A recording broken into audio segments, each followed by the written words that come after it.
Halo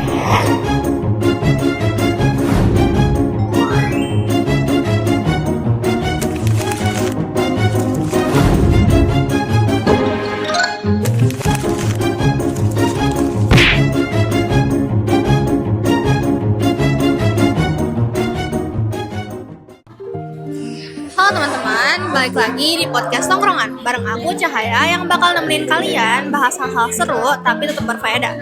Nah, hari ini temanya agak sedikit berat sih, tapi we'll take it slow ya. Kalian di sini udah pada tahu belum tentang Perang Padri? Perang Badri. Wah, bukannya itu perang yang perang internal yang ada di Minangkabau ya? Yang akhir-akhirnya lawannya Belanda. Iya, yang awalnya tuh bukan kayak perang lawan penjajah, tapi itu perang antara kaum Padri sama kaum adat. Jadi kayak konflik internal gitu.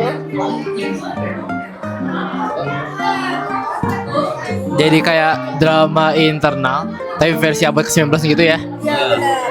Ya, kaum Padri itu pengen ajaran Islam itu dijalankan lebih ketat, dipimpin sama Tuanku Imam Bonjol. Sementara kaum adat itu pengen adat Minangkabau itu terus berjalan, akhirnya bentrok deh. Nah, gara-gara itu kaum adat minta bantuan sama Belanda dan akhirnya Belanda nyengir.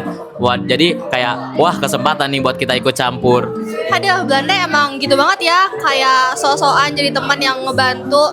Padahal akhirnya mereka bakal ngerebut semuanya juga. Fix banget, akhirnya tahun 1818 perang beneran meletus antara kaum adat dan kaum Belanda. Lama-lama kaum adat juga sadar, waduh kita malah ditindas sama Belanda. Nah, dari situ tuh kaum adat tuh malah gabung sama kaum Padri buat lawan Belanda bareng. Nah, dari situ deh semangat nasionalismenya mulai kerasa. Tuan Imam Bonjol sih keren banget.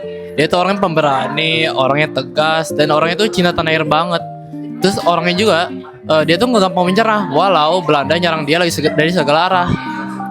Betul, perang gerilya terus tuh dari benteng ke benteng di pegunungan. Tapi sayangnya beliau tertangkap di tahun 1837 gara-gara tipu muslihat Belanda saat sedang bernegosiasi. Iya, dan setelah itu tuh beliau tuh diasingin ke daerah Sulawesi. Tapi perjuangannya sih gak pernah sia-sia. Soalnya dari situ masyarakat Minangkabau tuh mulai sadar akan pentingnya semangat persatuan. Iya, pesan moralnya sih gampang ya. Jangan gampang kebelah cuman gara-gara beda pandangan. Soalnya yang untung cuman orang lain, bukan kita kayak Belanda itu.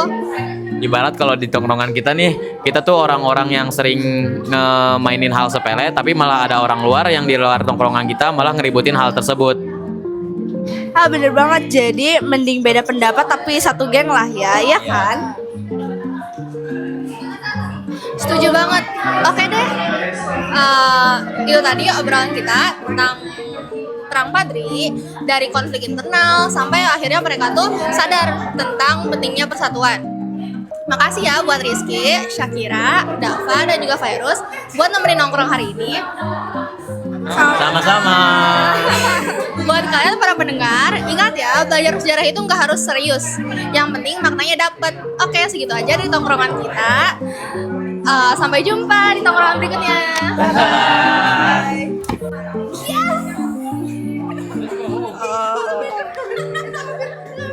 Itu dikat-kat aja aman sih.